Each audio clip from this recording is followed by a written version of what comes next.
Hello everyone, আসসালামু আলাইকুম। সবাই কেমন আছেন? আশা করি সবাই ভালো আছেন। আমিও আল্লাহর অশেষ রহমতে ভালো আছি। তো আপনাদের নিয়ে আসলাম কেকের দোকানে কেক দেখানোর জন্য। দেখেন কার কোনটা পছন্দ হয়, যার যেটা পছন্দ হয় সে কমেন্টে জানাবেন সেটা।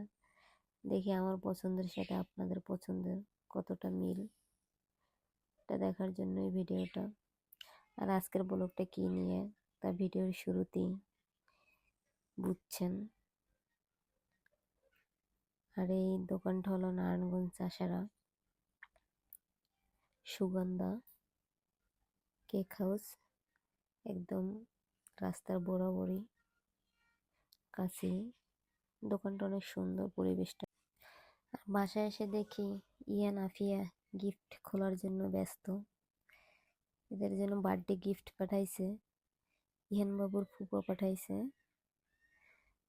তো অবশেষে তারা গিফটটা খুললো। বক্সের মধ্যে কি আছে দেখার জন্য সবাই ব্যস্ত।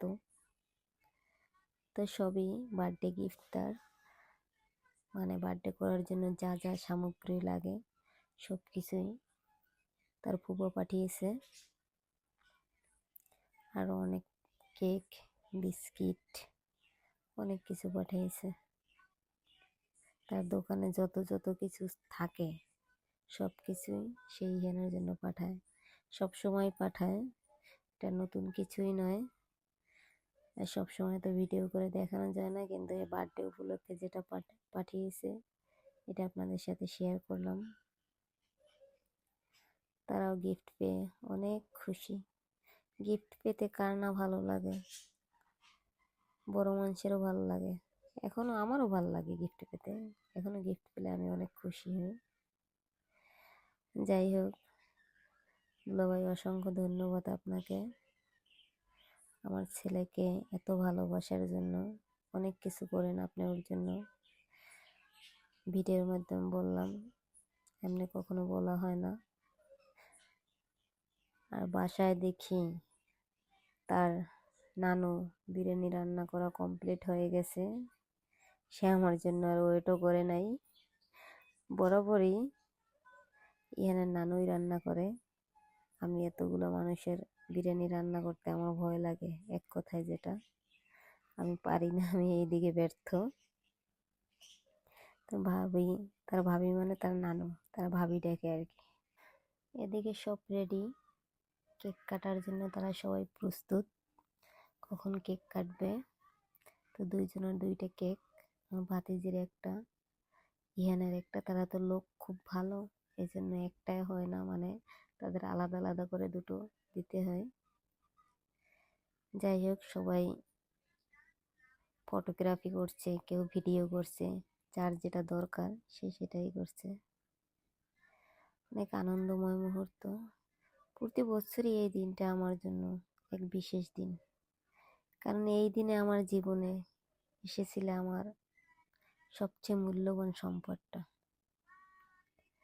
আমার সেই ছোট্ট লক্ষ্মী সোনাটা। তুমি আমার জীবনের আলো, তোমার হাসি আমার দিনকে উজ্জ্বল করে তুলেছে বাবা। সেই দিন যেদিন তুমি আমার কোলে এসেছিলে, পুরো পৃথিবী মনে হচ্ছে আমি আমার কাছে পেয়েছি। আসলে সব বাবা মারই, সব বাবার নাকি মায়ের আমি জানি না, তবে আমার এই মুহূর্তটা ছিল সেরা মুহূর্ত। প্রথমবার মা হওয়ার অনুভূতি পৃথিবীর সবচেয়ে বেশি সুখের অনুভূতি, যা কখনো কোনো শব্দে প্রকাশ করা সম্ভব না। আর আজকের এই দিনে তুমি পৃথিবীতে এসে আমাকে সেই সুখের সাথে পরিচয় করিয়ে দিয়েছ। আমার এই ছোট্ট লিটল বয়টা, আমার ছোট্ট সোনাটা। থ্যাংক ইউ বাবা, মেনি মেনি হ্যাপি বার্থডে। তুমি অনেক বড় হও, আমার ভালোবাসা তোমার জন্য অবিরাম থাকবে। আসলে বাবা মার কাছে কখনোই সন্তান বড় হয় না, এটাই হচ্ছে কথা। তো সবাই অনেক আনন্দ করলো, উল্লাস করলো। সবার কি অবস্থা। এরপর আবির মাখানো হয়েছে, আমি আবার এনাকে আবির মাখাই দিলাম। তারপর অবশেষে আমার ছেলের জন্য একটা কোরআন শরীফ কিনলাম। তার বার্থডে উপলক্ষে একটা কোরআন শরীফ আমি হাদিয়া দিব, এই নিয়ত করেছি। তো সবাই দোয়া করবেন ওর জন্য, যেন মানুষের মতো মানুষ হয়, যেন ভালো থাকে, সুস্থ থাকে, আমার স্বপ্ন পূরণ করে। আল্লাহ হাফেজ।